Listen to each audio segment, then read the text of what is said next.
Blockchain আমরা অনেকেই এই শব্দটার সাথে পরিচিত, কিন্তু আমরা এটা সম্পর্কে অনেক কিছুই অজানা। আপনারা কি শুনছেন ব্লকচেইন সম্পর্কে? অনেকেই ভাবেন এটা শুধু বিটকয়েন বা ক্রিপ্টোকারেন্সির জন্যে, কিন্তু আসলে এর ব্যবহার আরও অনেক ব্যাপক। আজকের ভিডিওতে আমরা জানব ব্লকচেইন কি, ব্লকচেইন কিভাবে কাজ করে, ব্লকচেইনের সুবিধা এবং অসুবিধা সম্পর্কে, এবং আমরা এটাও জানব ব্লকচেইন আমাদের ভবিষ্যৎ কিভাবে বদলে দিচ্ছে। ব্লকচেইন কি? সাধারণভাবে বলতে গেলে ব্লকচেইন হলো এক ধরনের ডিজিটাল লেজার বা রেকর্ড বই, যেখানে লেনদেন বা ডেটাগুলো ব্লকের আকারে সংরক্ষিত হয় এবং একটি ব্লক অপরটির সাথে সংযুক্ত থাকে। এর সবচেয়ে বড় বৈশিষ্ট্য হলো এটি ডিসেন্ট্রালাইজ, অর্থাৎ কোনো নির্দিষ্ট ব্যক্তি বা প্রতিষ্ঠানের নিয়ন্ত্রণে নেই। ব্লকচেইন কিভাবে কাজ করে? ধরুন আপনি বন্ধুদের সাথে টাকার লেনদেন করছেন। যদি এটি ব্যাংকের মাধ্যমে করেন, তাহলে ব্যাংক একজন মধ্যস্থতাকারী হিসেবে কাজ করবে, কিন্তু যদি আপনি ব্লকচেইনের মাধ্যমে এই লেনদেন করেন, তাহলে এক ব্যক্তি থেকে আরেক ব্যক্তির কাছে পৌঁছে যায়, যেখানে প্রতিটি লেনদেন ব্লকে সংরক্ষিত হয় এবং সেটি একবার যোগ হলে আর পরিবর্তন করা সম্ভব হয় না।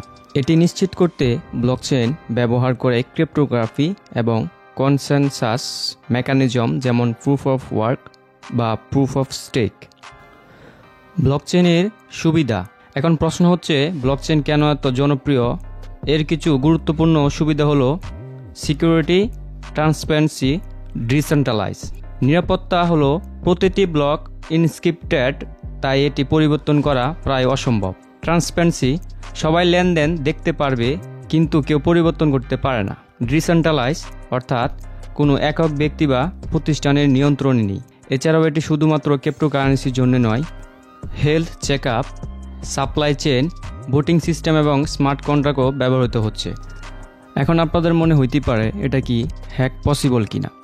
দেখেন, আমরা যতগুলো ট্রানজ্যাকশন করি একটা আরেকটার সাথে লিঙ্ক আপ, মানে একটা আরেকটার সাথে কানেক্টেড। সো হ্যাকারে যদি একটা ব্লক হ্যাক করতে পারে, কিন্তু ও কিন্তু দ্বিতীয়টা করতে পারবে না। এরকম আরও হাজার হাজার ব্লক মিলাই কিন্তু এই ব্লকচেইনটা, মানে আপনি যদি আজকে একটা লেনদেন করেন, ইন্টারনেট প্রযুক্তি যতদিন থাকবে আপনার লেনদেনের ডেটাবেস ঠিক ততদিনেই ইন্টারনেটে সংরক্ষিত থাকবে। সো এইবার চলেন জেনে নেই ট্রানজ্যাকশনটা কিভাবে কাজ করে। ট্রানজ্যাকশন মূলত 3টি ধাপে কাজ করে। স্টেপ 1, ধরুন আপনার অ্যাড্রেসে আমি একটি ক্রিপ্টোকারেন্সি কয়েন সেন্ড করব। সো আপনার অ্যাড্রেসে আমি কি পরিমাণ অ্যামাউন্ট দিব এটা উল্লেখ করে এখান থেকে আমি এটা সেন্ড করে দিলাম। স্টেপ 1 কিন্তু শেষ। দ্বিতীয় স্টেপে এটা ভেরিফিকেশনের জন্য ব্লকে অন্তর্ভুক্তি নেটওয়ার্কের মাইনার বা নোডাররা ক্রিপ্টোগ্রাফিক প্রতিক্রিয়ায় ট্রানজ্যাকশনটি যাচাই করে এবং এটি ব্লকে অন্তর্ভুক্ত করে। স্টেপ 3, ব্লকচেইনের সংযুক্তি। নতুন ব্লকটি আগের ব্লকের সঙ্গে যুক্ত হয়, যা একবার চেইনে যুক্ত হলে পরিবর্তন করা সম্ভব নয়, ফলে এটি নিরাপদ ও অপ্রতিরোধযোগ্য হয়ে যায়। মানে হলো, আমি $1 বা একটি কয়েন আপনার কাছে সেন্ড করলাম, এটা শুরুতে এই যে ক্রিপ্টোগ্রাফিক যারা মাইনার আছে, নোডার আছে, তাদের কাছে এটা যাবে। এটা একটা কপি থাকে, ব্লকচেইনে একটা কপি থাকে, আর আমি যে ট্রানজ্যাকশনটা করলাম এটা একটা কপি থাকে। দুইটা মিলে যখন যাচাইকরণ এটা মিলে যায়, তখনই কেবল ট্রানজ্যাকশনটি একটা একটার সাথে সংযুক্ত হয়ে চলে যায়। এবার আমরা জেনে নেই লেয়ার 1, লেয়ার 2, লেয়ার 3 ব্লকচেইন সম্পর্কে। লেয়ার 1 ব্লকচেইন মূলত মেইন ব্লকচেইন। সাপোজ ধরেন ইথেরিয়াম, এটা কিন্তু একটা মেইন নেট।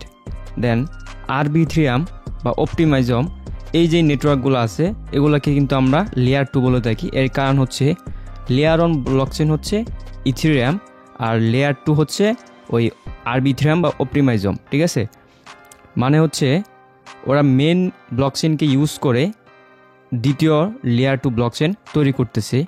এর কারণ ইথেরিয়ামে আমরা জানি অনেক সময় ট্রানজ্যাকশন অনেক লেট করে বা স্লো কাজ করে, অনেক গ্যাস ফি নেয়, কিন্তু লেয়ার 2 ক্ষেত্রে কিন্তু এটা হয় না।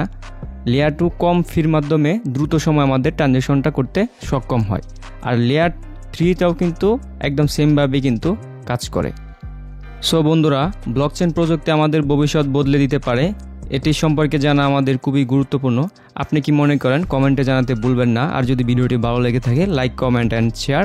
আর আমাদের আর্নিং বিডি আরিফুল ইউটিউব চ্যানেলটি সাবস্ক্রাইব করতে একদম ভুলবেন না।